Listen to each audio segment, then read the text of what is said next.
Esse vídeo é para você que é dono de oficina e eu sei, você quer aumentar o número de clientes, o número de carros que chega dentro da tua oficina e, consequentemente, aumentar o seu faturamento. Eu sou Evandro Muslinger e eu tenho uma dica. Um dos meus segredos é consistência.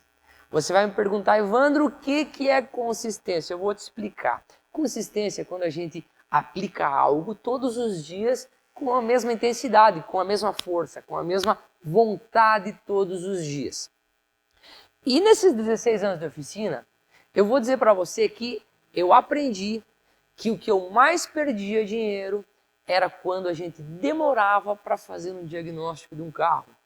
Quando a gente percebe o tempo que a gente perde nessa questão do diagnóstico, a gente vê o quanto dinheiro a gente perde. Eu quero que você entre numa linha de pensamento comigo e você vai entender sobre o que eu estou falando aqui agora. Antigamente, quando eu fazia um orçamento para um cliente, levantava o carro no macaco, fazia um diagnóstico, mostrava o orçamento para o cliente e o cliente saía da porta da minha oficina sem executar esse serviço. Muitas vezes eu perdia ali 1, 2, 3 horas de mão de obra, vamos dizer assim, que eu não tinha como cobrar por esse diagnóstico, não tinha como cobrar por esse orçamento. E isso você sabe que é dinheiro perdido. Já aconteceu com você? De você fazer um orçamento para o cliente, você passar para o cliente, o problema do teu carro é X, Y, Z, ele te dá um tapinha nas costas e dizer para você assim, eu volto semana que vem e nunca mais ele volta para dentro da tua oficina? Então vamos lá.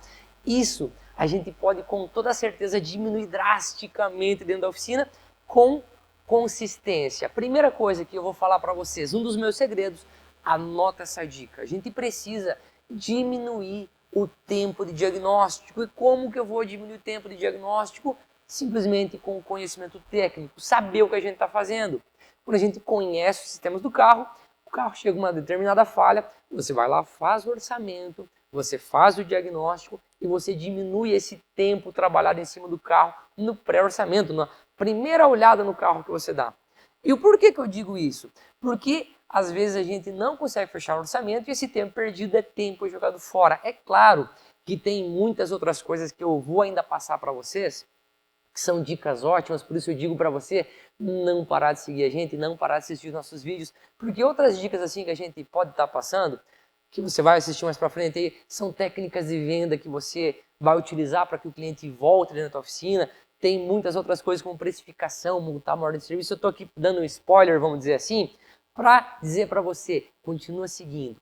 Mas como eu estava falando no começo desse vídeo aqui, nós temos que ter consistência, bater todo dia na mesma tecla, tentando diminuir o tempo de diagnóstico, porque esse tempo de diagnóstico, às vezes ele é perdido. Então, quando a gente diminui o tempo de diagnóstico, a gente ganha tempo para trabalhar em outros carros, em orçamentos já fechados, e a gente consecutivamente ganha mais dinheiro. Isso é uma consequência, mais tempo trabalhado, mais dinheiro no caixa. Então nós precisamos bater sempre na mesma tecla para fazer um diagnóstico correto, com precisão, diminuindo o tempo. Então, a partir da manhã, aplica isso na tua oficina. Fazer um diagnóstico correto, com precisão, num tempo menor. Que esse tempo perdido de diagnóstico, se o cliente não aprovar o orçamento, você não ganha dinheiro.